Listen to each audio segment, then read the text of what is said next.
So people really think the earth is only 6,000 years old?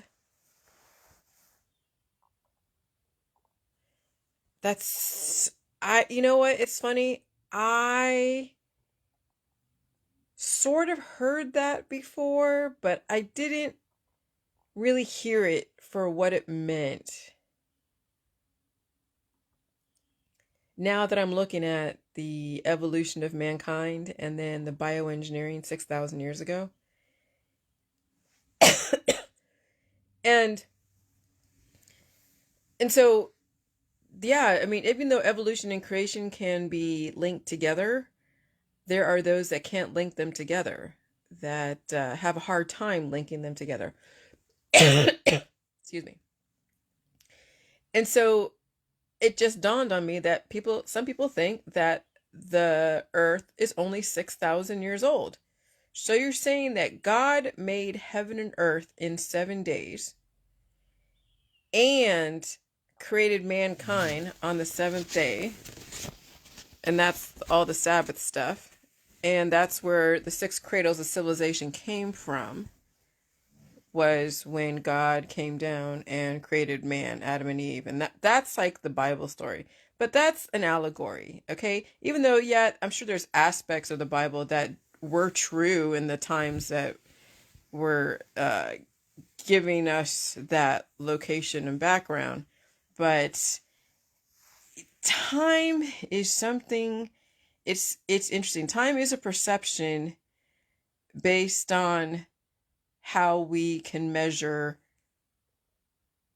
orbiting around the sun, moon phases, sun phases. Okay, everything can be calculated and measured down to the minute, the second, all that stuff. Okay, and then of course perihelion, how far away from the sun, whatever. We're in a 24-hour day clock. Okay, and so we're measuring time through a 24-hour day clock. And then that's how they came up with millions of years of the beginning of mankind. And we know that Earth was made 300,000 years, at least 300,000 years, and then before. And so Earth is not only 6,000 years old. I mean, that's just crazy. It's just crazy. Because when you think about cancer, disease, and chronic illness, that's an evolution. That didn't just happen. Cancer, disease, and chronic illness came from the evolution of mankind advancing technology to stop the the thermodynamics from cannibalizing a person more than they're able to keep the substance on. And so they didn't have cancer way back in 6,000 years old, 6,000 years. So there's an evolution even with cancer. What was going on in the Middle Ages is people were dying from infection. They were dying from genetic diseases, yes, at a young age. But infection was one of the main things that people died from. And they were trying out different minerals and trying out different toxins and antibiotics, some of which people died from, the cures. And so then, penicillin and all those things that was invented, was really the turning point of the medical industry, using antibiotics instead of like cutting things off or bleeding somebody and all that. And so even the evolution of disease took a while. Okay. So, and so why do creationists think that that Earth's only 6,000 years old? Because they don't see really a lot of past behind them. They don't see much of a future in front of them. I mean, even the Jehovah's Witnesses that say that Earth may be only 6,000 years old or whatever. It, it's like, how could you even think that?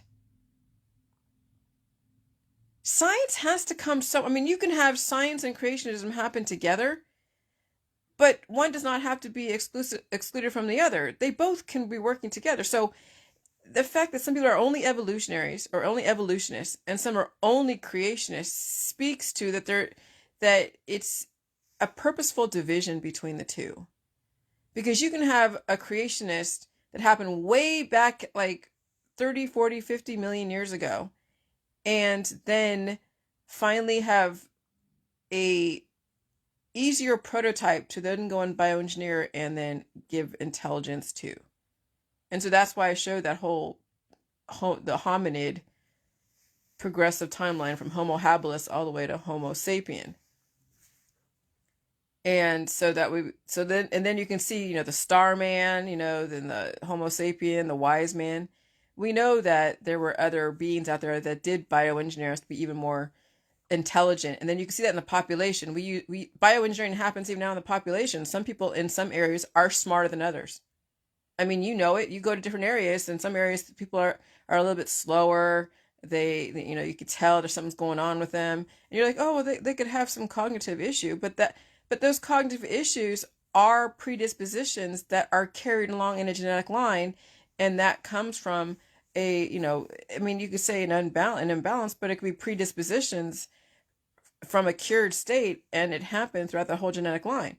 It's not just one person out of the family that's slow. It's like everybody in the family is slow. And you're like, whoa, why is everybody in that family really slow? Oh, because that genetic line came from a specific genetic line that wasn't as evolved as other genetic lines. Well, what was the reason? It could be bioengineering. It could be access to resources. That one genetic line had more access to resources than the other, and that's where bloodlines come in. That's where all that. I can't really get my mind around somebody thinking that Earth is only 6,000 years old, because I haven't really thought about it from that point of view. I never really had a frame of reference around, how old Earth is, and looking how old the early man is, and caveman, and Neanderthal, and just lately that's been a focus. But that also does speak to then what the future holds. Because if we have a large past, we have a very large future. If your past is hardly anything there, then and you live by like a Bible where you have Genesis, I mean you have the 5 books of Moses, and then there's Deuteronomy. So there's what was it, Genesis, Exodus, Leviticus, or Numbers, Leviticus, and Deuteronomy. So Genesis, Exodus, Leviticus, Numbers, and Deuteronomy. I might have them transposed somewhere. But if you're living within the 5 books of Moses, and then maybe the New Testament, and that's all you're referencing, you're not referencing anything else, not even science, which science is going to disprove that Earth is 6,000 years old. That's just I'm not going to say asinine, but that just doesn't make sense to me. Where is the logic? I get allegory. I get using story to teach people, but then it doesn't make sense, because $6,000, when you think about $6,000, that's hardly anything. We're not that new. I mean, the solar system is older. I mean, the solar system is probably, I mean, how old do we know? I don't know how old we know the solar system. I mean, millions and billions. I mean, you think things can happen in an instant? You think that God can create heaven and earth in 7 days? I mean, we know volcanoes happen, but I've seen volcanoes happen, but it's not like, I don't know. This is insane. Creation. Oh my God. So what am I trying to prove here? What am I trying to disprove here? I think that the Bible gives us one aspect. It gives us one snapshot of a larger picture. And when you're only looking at one chapter of human and earth history, it's like it's tunnel vision, because science has to come into play. You can take a prototype and you can add genetics. Like CRISPR gene editing is no different than what they did back in when mankind was devised to figure out who's going to go where as far as labor. Okay? You can bioengineer people for different jobs. You can bioengineer people to be an Olympian. You can bioengineer people to do anything. Bioengineering is everything. And so, yeah, at some point, somebody has to really come to terms with they've been bioengineered. They came from a prototype. They've been bioengineered even today, and they were back then. And we can argue how old the Earth is and how old the solar system is. But